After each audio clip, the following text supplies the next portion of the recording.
Assalamualaikum warahmatullahi wabarakatuh. Perkenalkan, saya Ifatul Hasanah dengan NIM 2321010300067.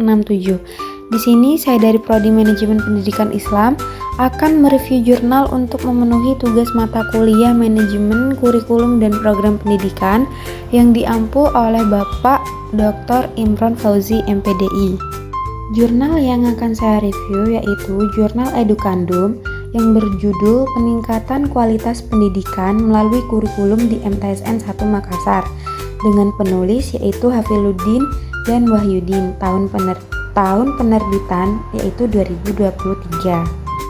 Di sini hal yang akan dibahas yaitu meliputi yang pertama latar belakang, yang kedua tujuan penelitian, yang ketiga metode penelitian, yang keempat hasil pembahasan, yang kelima kelebihan jurnal, dan yang keenam yaitu kelemahan jurnal. Yang pertama yaitu latar belakang. Madrasah merupakan lembaga pendidikan tertua di Indonesia, memiliki peran yang sangat penting dan strategis dalam mencerdaskan anak bangsa melalui peningkatan kualitas pembelajaran, termasuk pembelajaran yang berhubungan dengan iptek.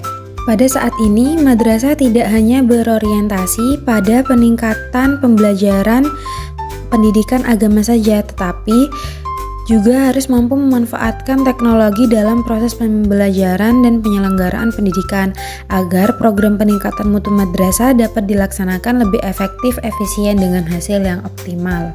Yang kedua yaitu tujuan penelitian. Penelitian ini bertujuan untuk mengetahui peningkatan kualitas pendidikan melalui kurikulum yang terjadi di MTSN 1 Makassar. Yang ketiga, metode penelitian.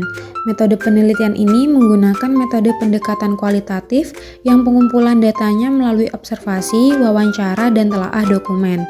Namun untuk mendapatkan data yang akurat, penulis melakukan triangulasi dengan beberapa cara yaitu triangulasi teknis atau metode dan triangulasi waktu dan sumber. Keempat, hasil pembahasan. Kurikulum merupakan rencana pembelajaran yang dirancang untuk memberikan pedoman tentang apa yang harus diajarkan dan bagaimana mengajar di setiap tingkat pendidikan. Begitupun di MTSN 1 Makassar, dengan menetapkan program-program belajar yang dapat meningkatkan kualitas pendidikan secara umum, yaitu dengan 1. Merancang standar pembelajaran yang setara, 2. Merancang agar efektivitas pengajaran dapat meningkat dan konstruktif, 3. Merancang fasilitas pengembangan keterampilan kurikulum yang baik, 4. Merancang program penguatan nilai-nilai sosial dan moral, 5. Merancang program peningkatan kesadaran siswa terhadap isu-isu global.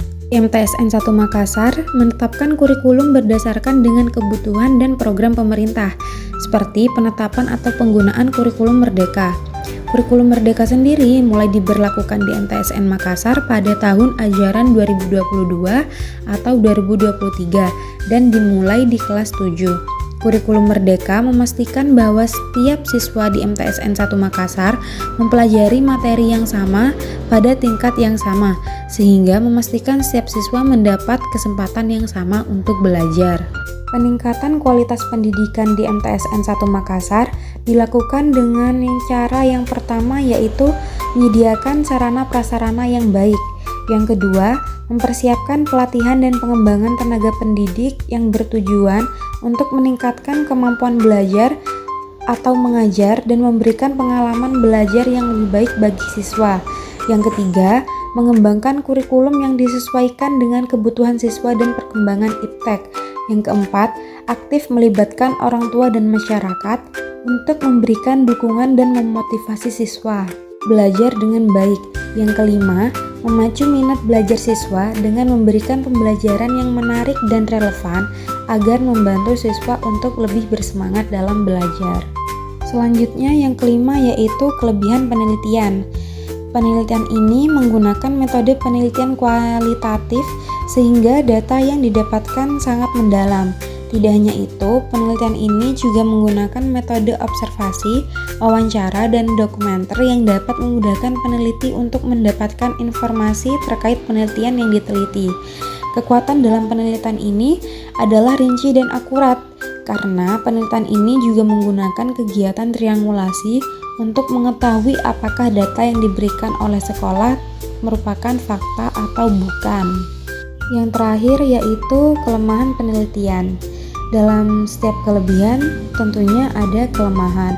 Menurut saya, kelemahan penelitian ini yaitu tidak adanya subjek atau informan yang jelas yang dicantumkan pada penelitian. Terus juga banyaknya tipu pada penulisan kata pada jurnal sehingga menyulitkan pembaca untuk memahami kata yang ada pada artikel tersebut. Cukup sekian video presentasi review jurnal dari saya. Mohon maaf bila terdapat banyak kekurangan dan salah kata. Thank you for watching.